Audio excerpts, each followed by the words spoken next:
ಸಾವಿರ ನೀರು ಬಿಡಿ ಅಂತ ಹೇಳಿದ್ರು, 12,000 ಕ್ಯೂಸೆಕ್ಸ್ ಬಿಡಿ ಅಂತ ಹೇಳಿದ್ರು. ಇವತ್ತಿಂದ 9,000 ಕ್ಯೂಸೆಕ್ಸ್ನ 25ನೇ ತಾರೀಕುವರೆಗೂ ಬಿಡಬೇಕು ಅಂತ ಹೇಳಿದ್ರು. 9,000 ಕ್ಯೂಸೆಕ್ಸು ನೀರೆಲ್ಲಿದೆ? 75 TMC ನೀರಿದೆ 4 ರಿಸರ್ವಾಯರ್ಗಳಿಂದ. 75 TMCನಲ್ಲಿ 20 TMC ಡೆಡ್ ಸ್ಟೋರೇಜು. 75ರಲ್ಲಿ 25 ಡೆಡ್ ಸ್ಟೋರೇಜ್ ಅಂದರೆ ಇನ್ನು 55 TMC. 55 TMC ಕುಡಿಯೋಕ್ಕೆ ಬೇಕು ನಮಗೆ. 30 TMC 35 TMC ನೆಕ್ಸ್ಟು ಮಾರ್ಚ್ ಏಪ್ರಿಲ್ವರೆಗೂ ಕುಡಿಯೋಕ್ಕೆ ಬೇಕು. ಮಳೆ ಇಲ್ಲ, ಮುಗಿದೋಯ್ತು ಮಳೆ ಕತೆ. ನಮಗೆ ಇಲ್ಲಿ ಕಾವೇರಿ ರೆಗ್ಯುಲೇಟರಿ ಕಮಿಷನ್ ಮುಂದ್ಗಡೆ ನಮ್ಮ ಇಂಜಿನಿಯರ್ಸ್ಗಳು ಸರಿಯಾಗಿ ಪ್ರತಿಪಾದಿಸ್ತಾ ಇದ್ದಾರಾ ಅಲ್ವಾ ಅನ್ನುವಂಥದ್ದು ನಮಗೆ ಡೌಟ್ ಬರ್ತಾ ಇದೆ. ಯಾಕೆಂದರೆ ಅವರು ಒಂದು ವರ್ಷಕ್ಕೆ ಇಷ್ಟು ನೀರು ಬಿಡಬೇಕು ತಮಿಳ್ನಾಡಿಗೆ ಅನ್ನುವಂಥದ್ದು ಸುಪ್ರೀಂ ಕೋರ್ಟ್ ಆದೇಶ ಏನಿದೆ, 177 TMC ನೀರು ಬಿಡಬೇಕು, ಒಂದು ತಿಂಗಳಿಗೆ ಇಷ್ಟಿಷ್ಟು ಬಿಡಬೇಕು ಅಂತ ಇದೆ.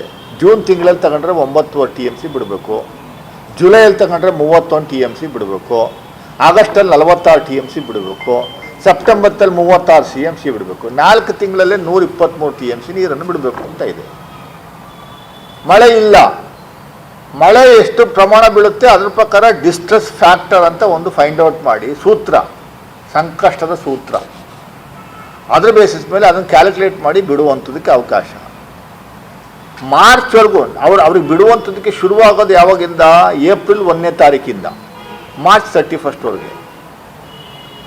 ಏಪ್ರಿಲ್ 1ನೇ ತಾರೀಕು ನಂತರ ಬಿದ್ದಿರುವಂಥ ಮಳೆಯ ಕ್ವಾಂಟಿಟಿನ ನಾವು ಕ್ಯಾಲ್ಕುಲೇಟ್ ಮಾಡಬೇಕೇ ಹೊರತು 31 ಮಾರ್ಚ್ ಲಾಸ್ಟ್ ಇಯರ್ 31 ಮಾರ್ಚ್ವರೆಗೂ ನಾವು ನಮ್ಮ 4 ಡ್ಯಾಮ್ಗಳಲ್ಲಿ ನಾವು ಶೇಖರಣೆ ಮಾಡಿ ನಮ್ಮ ವಾಟ್ರ್ ಅದು ಲಾಸ್ಟ್ ಇಯರ್ ಬಿಟ್ಬಿಟ್ಟಿದ್ದೀವಿ, 400 TMC ಮೇಲೆ ಬಿಟ್ಬಿಟ್ಟಿದ್ದೀವಿ.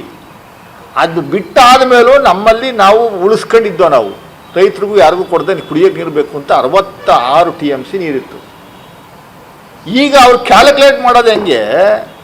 66 TMC ಪ್ಲಸ್ ಈಗ ಬಿದ್ದಿರೋ ಮಳೆ ಒಟ್ಟು 75 TMC, ಅದರಲ್ಲಿ ನಮಗೆ ಬಿಡಿ ಅಂತ ಅದನ್ನು ಕ್ಯಾಲ್ಕುಲೇಟ್ ಮಾಡೋದೇ ತಪ್ಪದು. ಆ ಥರ 66 TMC ಹೊರತುಪಡಿಸಿ ಈ ಸರಿ ಎಷ್ಟು ಬಿದ್ದಿದೆ ಮಳೆ? 35 TMC ಬಿದ್ದಿದೆ. 35 TMCನಲ್ಲಿ ಸಂಕಷ್ಟದ ಸೂತ್ರವನ್ನು ನೀವು ಅಳವಡಿಸ್ಬೇಕು.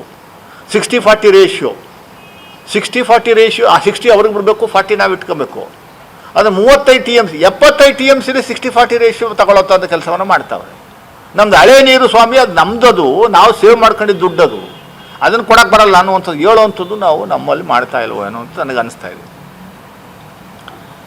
ಆಯ್ತು, ಈ ಸಮಸ್ಯೆ ಇರುವಂಥದ್ದನ್ನ ಈಗ ರೆಗ್ಯುಲೇಟರಿ ಕಮಿಷನ್ ಮತ್ತು ರೆಗ್ಯುಲೇಟರಿ ಮಾನಿಟರಿಂಗ್ ಕಮಿಟಿ ಯಾರ ಕಂಟ್ರೋಲಲ್ಲಿದೆ? ಕೇಂದ್ರ ಜಲಶಕ್ತಿ ವ್ಯಾಪ್ತಿನಲ್ಲಿ ಬರುತ್ತೆ. ಅದಕ್ಕೆ ನಮ್ಮ ವಿ ಸೋಮಣ್ಣನವರು ಕೂಡ ಮಂತ್ರಿ, ರಾಜ್ಯ ಮಂತ್ರಿ. ಅವರು ನಿನ್ನೆ ಅವ್ರು ಮಾತಾಡಿರೋದು ನಾನು ಕಂಡೆ. ರಾಹುಲ್ ಗಾಂಧಿನ ಯಾವುದೋ ಪೊಲೀಸ್ ಸ್ಟೇಷನಲ್ಲಿ ಅಮಿತ್ ಶಾ ಫೋಟೋ ನೋಡ್ಬಿಟ್ಟು ಅವರಿಗೆ ಈಸ್ ಎ ನಾಯಕ ಅಂತ ಬೈದವ್ರೆ. ದೇಶದಲ್ಲಿರುವಂಥ ನಾಯಕ ಅಂತ ಪಾಪ ವಿ ಸೋಮಣ್ಣವ್ರು ಹೇಳವ್ರೆ. ಈ ವಿ ಸೋಮಣ್ಣ ಅನ್ನೋರು ಎಷ್ಟರ ಮಟ್ಟಕ್ಕೆ ಲಯಾಕ್ ಅನ್ನುವಂಥದ್ದನ್ನ ದಯಮಾಡಿ ಸೋಮಣ್ಣನವರೇ ನೀವು ಹೇಳಿ. ಕುಮಾರಸ್ವಾಮಿಯವ್ರಿಗೂ ನಿಮಗೂ ಈಗ ಹೊಂದಾಣಿಕೆ ಇರೋದ್ರಿಂದ ಕುಮಾರಸ್ವಾಮಿಯವರು ನಿಮ್ಮ ಬಗ್ಗೆ ಏನೂ ಹೇಳ್ತಾ ಇಲ್ಲ. ಕುಮಾರಸ್ವಾಮಿ ಬಗ್ಗೆ ಏನಾದರೂ ಒಂಚೂರು ಬೈದು ನೋಡಿ. ನೀವು ಯಾವುದೋ ಹಿಂದೆ ಜನತಾ ಬಜಾರಲ್ಲಿ ಕೆಲಸ ಮಾಡುವಾಗ, ಜನತಾ ಬಜಾರಲ್ಲಿ ಕೆಲಸ ಮಾಡ್ತಿದ್ದಾಗ ಏನೋ ಕದ್ದಿದ್ರಂತಲ್ಲ, ಅದು ಒಂದ್ಸರಿ ಬಿಟ್ಟರು ಗೊತ್ತಾ ನಿಮಗೆ? ಜನತಾ ಬಜಾರಲ್ಲಿ ಕದ್ದಿದ್ದನ್ನ ಬಿಡ್ಲಾ ನಾನು ಅಂತಂದರು ಕುಮಾರಸ್ವಾಮಿ ಒಂದ್ಸರಿ. ಅದಾದಮೇಲೆ ಉಸಿರೇ ಬಿಡಲಿಲ್ಲ, ಸುಮ್ಮನೆ ಆಗ್ಬಿಟ್ರ. ನೀವು ರಾಹುಲ್ ಗಾಂಧಿಯವ್ರ ಬಗ್ಗೆ ನಾಲಾಯಕ್ ಅಂತ ಹೇಳ್ತೀರಿ. ಬೇಸಿಕ್ ಕಾಮನ್ ಸೆನ್ಸ್ ಇಲ್ಲದೆ ಇರುವಂಥ ಒಬ್ಬ ಮಂತ್ರಿ ನೀವು. ಬೇಜಾರು ಮಾಡ್ಕೊಂಬೇಡಿ ಸೋಮಣ್ಣನವರೇ. ನೀವೊಬ್ಬರು ಮಿನಿಸ್ಟ್ರಿ ಆಫ್ ಸ್ಟೇಟ್ಗೆ ಕೊಟ್ಟವ್ರಿಗೆ 2 ಖಾತೆ ಕೊಟ್ಟವ್ರು, ಒಂದು ರೈಲ್ವೇಸು, ಇನ್ನೊಂದು ಜಲಶಕ್ತಿ ಮಂತ್ರಿ ಆಗಿರೋದ್ರಿಂದ ನೀವೇ ಯಾಕೆ ಅಲ್ಲಿ ಹೇಳಿ ನೀರಿಲ್ಲ ಸ್ವಾಮಿ, ನೀವು ಒಂದು ಟೀಮ್ನ ಕಳಿಸಿ ಗ್ರೌಂಡ್ ರಿಯಾಲಿಟಿ ಚೆಕ್ ಮಾಡಿಸುವಂಥ ಕೆಲಸವನ್ನು ಮಾಡೋದು ಬಿಟ್ಬಿಟ್ಟು ಪೊಲೀಸ್ ಸ್ಟೇಷನ್ಸ್ಗಳಲ್ಲಿ ಅಮಿತ್ ಶಾ ಫೋಟೋನ ಯಾಕ್ರಿ ಹಾಕ್ಸ್ತೀರಾ? ಕಾಮನ್ ಸೆನ್ಸ್ ಇದೆಯಾ? ನೀವು ಯಾರು ಫೋಟೋ, ಪ್ರೈಮ್ ಮಿನಿಸ್ಟರ್ ಫೋಟೋ ಹಾಕುವಂಥದ್ದಕ್ಕೆ ಅವಕಾಶ ಇದೆ, ಅಮಿತ್ ಶಾ ಫೋಟೋ ಹಾಕುವಂಥದ್ದಕ್ಕೆ ಎಲ್ಲಿದೆ ಅವಕಾಶ? ಡೆಲ್ಲಿ ಒಂದು ಸ್ಟೇಟ್, ಅದು ಎಲ್ಲ ಪೊಲೀಸ್ ಸ್ಟೇಷನಲ್ಲೂ ಅಮಿತ್ ಶಾ ಫೋಟೋ ಹಾಕ್ತೀರಾ? ಹಂಗಾರೆ ಕರ್ನಾಟಕದಲ್ಲಿ ಎಲ್ಲ ಪೊಲೀಸ್ ಸ್ಟೇಷನಲ್ಲೂ ಅಮಿತ್ ಶಾ ಫೋಟೋ ಇದೆಯಾ? ಬೇಸಿಕ್ ಕಾಮನ್ ಸೆನ್ಸ್ ಬೇಡವಾ? ನಿಮ್ಮ ಮನೇಲಿ ಇಟ್ಕೊಂಡು ಪೂಜೆ ಮಾಡ್ಕೊಳ್ರಿ ಅಮಿತ್ ಶಾನ ಮತ್ತು ನರೇಂದ್ರ ಮೋದಿನ.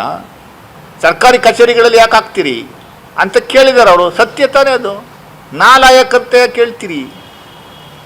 ರಾಹುಲ್ ಗಾಂಧಿ ಕೇಪಬಿಲಿಟಿ, ಅವ್ರ ಟ್ಯಾಲೆಂಟು 10% ಇದೆಯೇನ್ರಿ ನಿಮಗೆ? ಮಾಸ್ಟರ್ ಇನ್ ಫಿಲಾಸಫಿ ಮಾಡಿದ್ದಾರೆ ಅವರು ಆಕ್ಸ್ಫರ್ಡ್ ಯೂನಿವರ್ಸಿಟಿಲಿ.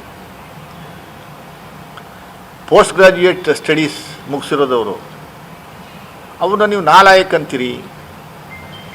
ಆಯಿತು, ಮೈಸೂರಿಗೆ ಏನು ಕರ್ನಾಟಕ ರಾಜ್ಯಕ್ಕೆ ಎಷ್ಟು ರೈಲು ಬಿಟ್ಟಿದ್ದೀರಾ ಹೇಳಿ ಸ್ವಾಮಿ? ಯಾರೋ ಹಿಂದೆ ಒಬ್ಬ MP ಇಲ್ಲಿಂದ ಕುಶಾಲನಗರಕ್ಕೆ ರೈಲು ಬಿಟ್ಟು ಸಾಕಾಗಿ ಆ ರೈಲು ಇಲ್ಲ, ಯಾವುದೂ ಇಲ್ಲ ಅಂತ ಪೂರ್ತಿ ಪ್ರಮಾಣದ ಸ್ಪಷ್ಟತೆಯನ್ನು ನೀವು ಆ DRM ಮೂಲಕ ಕೊಡಿಸಿದ್ರ. ಯಾವ ರೈಲು ಇಲ್ಲ, ಸುಮ್ಮನೆ ಸುಳ್ಳು. ಏನು ಯೋಜನೆ ತಗೊಂಬಂದಿದ್ದೀರಿ ಹೇಳ್ರಿ? ಈಗ ನೆನ್ನೆ ಏನೋ ಕ್ಲೈಮ್ ಮಾಡ್ಕೊಂತವ್ರೆ, ಪಾಲಕ್ಕಾಡು, ಮಂಗಳೂರು, ಮೈಸೂರು ಡಿವಿಷನ್ ತಗೊಂಬಂದ್ಬಿಟ್ಟಿದ್ದೀವಿ ಆ ವ್ಯಾಪ್ತಿ. ರೀ, ಬೇಸಿಕ್ ಕಾಮನ್ ಸೆನ್ಸು. ನಿಮ್ಮ ರೈಲ್ವೆ ಮಿಸ್ಟೇಕ್ ಮಾಡಿದ್ದದು. ಅಟಲ್ ಬಿಹಾರಿ ವಾಜಪೇಯಿ ಅವರು ಪ್ರೈಮ್ ಮಿನಿಸ್ಟರ್ ಆಗಿದ್ದಾಗ ಮಂಗಳೂರು, ಮೈಸೂರು, ಹಾಸನ ಅದೊಂದು ರೈಲ್ವೆ ಕಾರಿಡಾರ್. ಅದು ಮಂಗಳೂರು, ಹಾಸನ, ಮೈಸೂರು ರೈಲ್ವೆ ಕಾರಿಡಾರ್. ಅದು ಆ ರೈಲ್ವೆ ಕಾರಿಡಾರ್ನ ಕಿತ್ಬಿಟ್ಟು ತಗೊಂಡು ಪಾಲಗಾಡಕ್ಕೆ ಸೇರಿಸಿದ್ರಿ. ಅದನ್ನು ವಾಪಸ್ ಕೊಡುವಂಥ ಕೆಲಸವನ್ನು ಮಾಡಿದ್ರಿ ಅಷ್ಟೇ. ಅದೇನೋ ದೊಡ್ಡದಾಗಿ ಏನೋ ಮಾಡಿಬಿಟ್ಟಿದ್ದೀವಿ. ಆ ಜಾಗನ ತಗೊಂಬಂದು ಆ ಸ್ಟೇಷನ್ನ ತಗೊಂಬಂದು ಈ ವ್ಯಾಪ್ತಿ ಸೇರಿಸ್ದಂಗೆ. JP ನಗರ ಹಿಂದೆ ವಿದ್ಯಾರಣ್ಯಪುರಂ ಪೊಲೀಸ್ ಸ್ಟೇಷನಲ್ಲಿ ಇತ್ತು. ಈಗ JP ನಗರ ತಗೊಂಬಂದು ಅಶೋಕಪುರಂ ಪೊಲೀಸ್ ಸ್ಟೇಷನಲ್ಲಿ ಸೇರಿಸ್ಕೊಂಡಿರುವಂಥದ್ದನ್ನ ಅದೊಂದು ದೊಡ್ಡ ಸಾಧನೆ ರೀತಿಯಲ್ಲಿ ಹೇಳುವಂಥ ಕೆಲಸವನ್ನು ಮಾಡ್ತಾ ಇರುವಂಥದ್ದು ಎಷ್ಟು ಮಟ್ಟಿಗೆ ಸರಿ ಸೋಮಣ್ಣವರೇ? ಎಲ್ಲ ನಿಲ್ಲಿಸಿ. ಆಮೇಲೆ ಈ ಭಾಗದ MP ಅವರು ಪಾಪ ರಾಜ ಅಂತ ಜನಗಳೆಲ್ಲ ವೋಟ್ ಹಾಕಿದ್ರು. ಅದೆಲ್ಲ ಏರ್ಪೋರ್ಟ್ಗೆ ಹೋಗ್ತಾರೆ, ಯಾರನ್ನ ಮಂತ್ರಿಗಳು ಬಂದರೆ ಅವ್ರನ್ನ ಇನ್ಸ್ಪೆಕ್ಷನ್ ಥರ ಮಾಡ್ತಾರೆ. ಆ ಮಂತ್ರಿಗಳು ಕರ್ಕೊಂಡೋಗಿ ಪ್ಯಾಲೇಸ್ಗೆಲ್ಲ ಕರ್ಕೊಂಡೋಗಿ ಒಂದು ರೌಂಡ್ ಹಾಕ್ಸ್ಬಿಟ್ಟು ಒಂದು ಪ್ರೆಸ್ ನೋಟ್ ಕೊಟ್ಬಿಡೋದು. ಈಗ ಏರ್ಪೋರ್ಟ್ 3 ವರ್ಷ ಆಯಿತು ಹೇಳ್ತಲೇ ಅವರಪ್ಪ. ಏರ್ಪೋರ್ಟ್ ರನ್ವೇ ಎಕ್ಸ್ಪಾನ್ಷನ್ಗೆ ದುಡ್ಡು ಕೊಟ್ಟಿದ್ದು ಸಿದ್ದರಾಮಯ್ಯನವರು. ನಿಮ್ಮ airport authority of India, civil ಏವಿಯೇಷನವರು, ಸೆಂಟ್ರಲ್ ಗೌರ್ಮೆಂಟ್ನವ್ರು ಕೊಡಬೇಕು ದುಡ್ಡನ್ನ. 320 ಕೋಟಿ ದುಡ್ಡು ಕೊಟ್ಟು 1.5 ವರ್ಷ ಆಯಿತು. ಏನು ಮಾಡ್ತಾ ಇದ್ದೀರಿ ಸ್ವಾಮಿ? 2 ಫ್ಲೈಟ್ ಹಾರಾಟ ಮಾಡ್ತಾ ಇರೋದಿಲ್ಲ, ATR ಫ್ಲೈಟ್. ಅವು ಒಂದು ಚೆನ್ನೈಗೆ ಹೋಗುತ್ತೆ, ಇನ್ನೊಂದು ಹೈದ್ರಾಬಾದ್ಗೆ ಹೋಗುತ್ತೆ ಅಷ್ಟೇ. ಅದಕ್ಕೆ 108 ಜನ ಪೊಲೀಸ್ನವರಲ್ಲಿ ಸರ್ಪಗಾವಲು. ಯಾವಾಗಾದರೂ ನಮ್ಮ ಚೀಫ್ ಮಿನಿಸ್ಟರ್ ಬಂದರೆ ನಮ್ಮ ಕಾರ್ಯಕರ್ತರು ಯಾರನ್ನ ಹೋದರೆ ಅವ್ರಿಗೆ ಏನು ಸರ್ಪಗಾವಲು ಒಳಗಡೆ ಬಿಡದೇ ಇರೋದಕ್ಕೆ. ಅದು ಬಿಟ್ಟರೆ ಏರ್ಪೋರ್ಟ್ ಏನು ನಡೀತಾ ಇದೆ?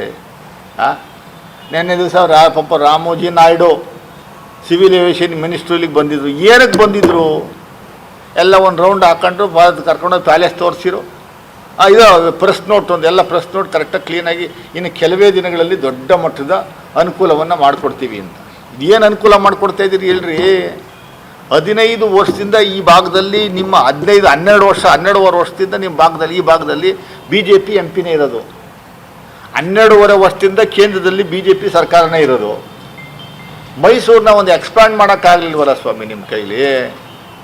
ಸುಮ್ಮನೆ ಏನೋ ಸುಳ್ಳುಗಳು ಹೇಳ್ಕೊಂಡು ತಿರುಗಾಡೋ ಅಂಥ ಕೆಲಸಗಳು ಬಿಟ್ಟರೆ ಸಿದ್ದರಾಮಯ್ಯನವ್ರನ್ನ ಬೈತಿದ್ರು ಇಂಥವ್ರಿಗೂ ಈಗ ರಾಜ್ಯ ಸರ್ಕಾರನ ಬೈಯುವಂಥ ಕೆಲಸವನ್ನು ಮಾಡುವಂಥದ್ದೊಂದು ಬಿಟ್ಟರೆ ಬೇರೆ ಏನೂ ಕೇಳಬೇಡಿ. ಅಟ್ಲೀಸ್ಟ್ ದಸರಾಗಾದರೂ ಸ್ಪೆಷಲ್ ಫ್ಲೈಟ್ಸ್ಗಳು ಎಕ್ಸ್ಟ್ರಾ ಏನಾದರೂ ಬಿಡ್ತೀರಾ? ಹೆಚ್ಚುವರಿ ಫ್ಲೈಟ್ಸ್ಗಳು ಏನಾದರೂ ಬಿಡ್ತೀರಾ ಅನ್ನುವಂಥದ್ದು ದಯಮಾಡಿ ಸ್ವಲ್ಪ ಜನಗಳಿಗೆ ಹೇಳಿ.